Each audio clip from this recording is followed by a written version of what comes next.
Women in Washington, take one.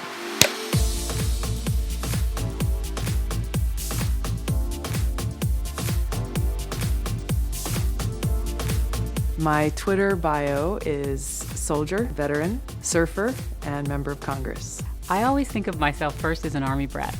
I'm fourth generation Texan. I'm very proud of coming from Texas. Indian American, mother, wife, progressive, not in that order. I did do the Ironman, but that was a long time ago. I love to go kayaking.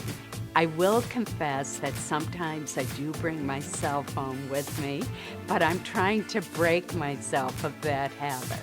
People always pronounce my name wrong. Dana. Everyone calls me Dana. And I've started just saying Dana like banana. And then people go, oh, I can do that.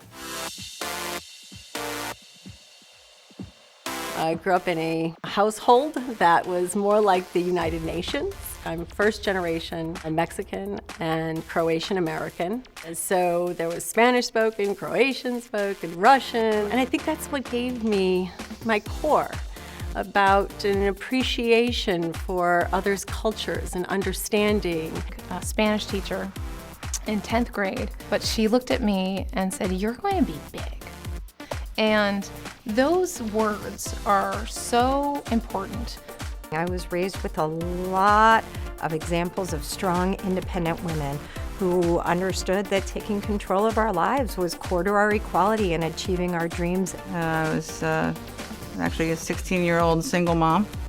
I dropped out of school, so I had a 9th grade education. I just realized that I wanted to make a better life for my son, so I went to work and went back to school, and I started on the police department. 24 years later, I found out I was going to be the police chief.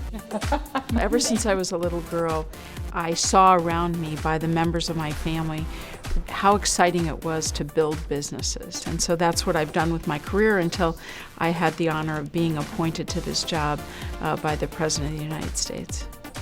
In Washington, what I really like about the women who are here, but also the people who come here, is they come to serve.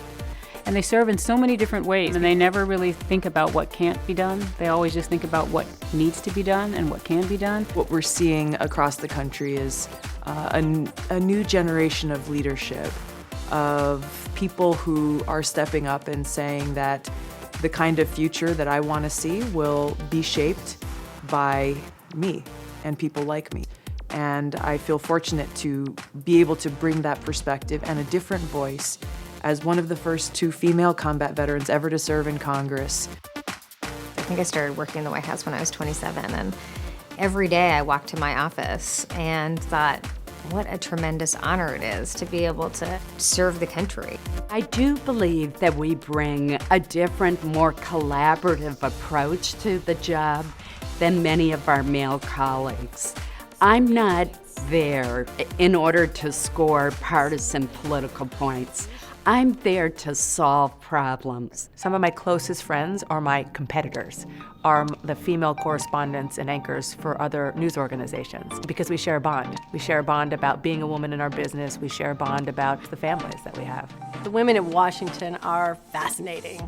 I've had the great, wonderful honor of traveling the globe and meeting so many women from so many different areas, but I love coming back to DC. The thing about being a female journalist covering Congress is that you put a lot of mileage on your feet. I happen to really love shoes. The camera crews in the Russell Rotunda, where I generally do my live shots, they pretty much always know that I'm coming because they hear the click, click, click, click, click. People might be surprised to know that I'm pretty girly in a lot of ways. I've had a blast on this photo shoot. I love getting dressed up. I think that that's the balance that we're seeing sort of women embrace as a new model of leadership, is that we can retain our femininity and still be strong leaders in the world. I've had so many mentors here in DC, women specifically who I've worked with, who have pushed me every single time. Do not say no, say yes to everything. Take every challenge, network, get to know people, build relationships. And those women, and some men, are the reason that I'm here today. Oftentimes, when people run into an obstacle, girls and women in particular, that they tend to abandon their dream. To any young woman who's thinking of running for public office, I say go for it. I love the job. I love what I do, and I love the city. I've spent my whole adult life here. This is what I love to do. How are you, Chief? I'm good, sir. You all right? It's where I love to be.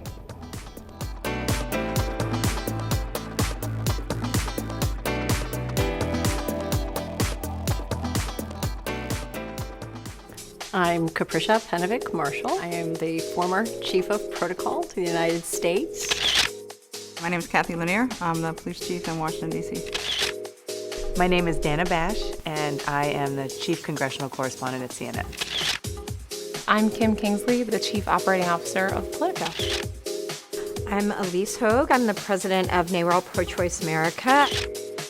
My name is Neera Tandon, and I'm the president of the Center for American Progress. My name is Penny Pritzker, and I'm Secretary of Commerce. I'm Susan Collins. I represent the great state of Maine in the United States Senate. I'm Tulsi Gabbard, and I have the privilege of serving Hawaii in Congress. My name is Cheryl Mills, and I'm someone who gets up each day believing that if I just work a little harder, the world might be a little better.